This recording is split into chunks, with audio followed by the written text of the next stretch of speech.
Sinagot ni dating Pangulong Noynoy Aquino ang ilang isyung ipinupukol sa kanyang administrasyon. Kabilang narito ang pagiging overpriced di umano ng North Rail Project at ang kawalan di umano niya ng aksyon sa illegal na droga. Nagbigay rin siya ng babala kaugnay ng loan agreement ni Pangulong Duterte sa China. May report si Lay Alves. Ang naunsyaming kasunduan daw ng Pilipinas at China sa North Rail Project ang dapat na magsilbing leksyon para pag-aralang mabuti ng pamahalaan ang mga pinapasok nitong loan agreement sa China, ayon kay dating Pangulong Noynoy Aquino. Ang North Rail Project na magkukonekta sana sa Metro Manila at Northern Luzon ay ikinasa noong panahon ni dating Pangulong Gloria Macapagal Arroyo. Noong 2012, sinabi ng Korte Suprema na di sumunod sa batas ang pagkakasa sa proyekto dahil hindi ito dumaan sa bidding process. Nabatikos din ang proyekto sa pagiging umano'y overpriced nito. Nung pag-upo namin, sabi namin mukhang onerous to kontratang to, pwede ba natin i-renegotiate? Sagot sa amin, pwede. Tayo kayo ng panel nyo, tatayo namin panel namin, suspend natin yung trabaho 2 buwan, at pag-usapan natin tapos nun, nawalang penalty sa isa't isa.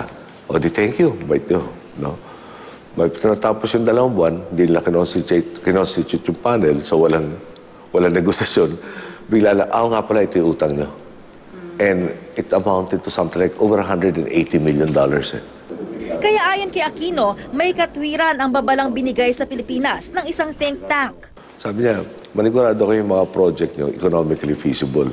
Kikita, makakabayad kayo ng utang, mapapatakbo nyo. Kung hindi, utang ka lang ng utang, tapos pag hindi mo nabayaran, paano? Pero paglilinaw ni Aquino, hindi lang naman sa mga China-funded projects dapat maging maingat ang Pilipinas, kundi sa lahat ng mga proyektong papasukin ng pamahalaan. Sa kabila nito, wala naman daw nakikitang masama si Aquino sa pakikipagmabutihan ng Administrasyong Duterte sa China, basta't hindi raw maisasantabi ang arbitration ruling tungkol sa West Philippine Sea. Siguro, kailangan, klaro, para ulitin pa natin, klaro na hindi namin sineset aside itong desisyon na ito. Pinaglaban namin ito. At gusto namin makita, pag-usapan natin kung saan yung punto na gagalangin din itong desisyon na ito at magkakaroon tayo ng resolution doon sa sigalot na ito. Sa issue naman ng kampanya kontra droga ng pamahalaang Duterte, umalma si Aquino sa mga nagsasabing walang nagawa ang kanyang administrasyon para lutasin ito. Nag-umpisa kami, nasa 1.7 million ang estimated users. Napababa ng 1.3 million. Tapos in 2015, nung medyo malapit-lapit na si arbitration, at ewan kung may connection, no? At matindi yung pressure na mag-slow down, i-withdraw arbitration, umangat ulit na 1.8. Minsan kasi may mga nagtatanong, wala na akong ginawa dito, pinabayaan ko, etc. Balikan na lang yung dami ng huli namin. No?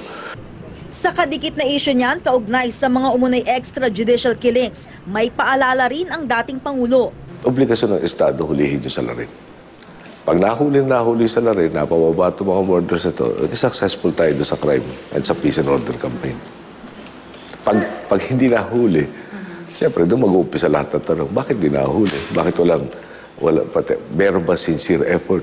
Sa iligal na droga rin iniugnay ang malapit na kaalyado niyang si Senadora Laila De Lima. Umaasa raw si Aquino na lalabas ang katotohanan. Oras na isa lang sa cross-examination ang drug personalities na nagdawit kay De Lima. Hinintay ko, pagdating ng paglilitis, doon, lalo na pagdating sa cross-examination, mapapalabas yung totoo.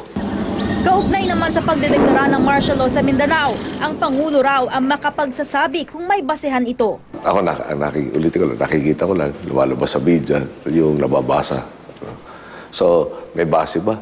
Siya makakasabi doon, mukhang meron. No? Just on the fact na may mga armado, parang tinake over ng ilang portion sa Marawi. Lay Alves, GMA News.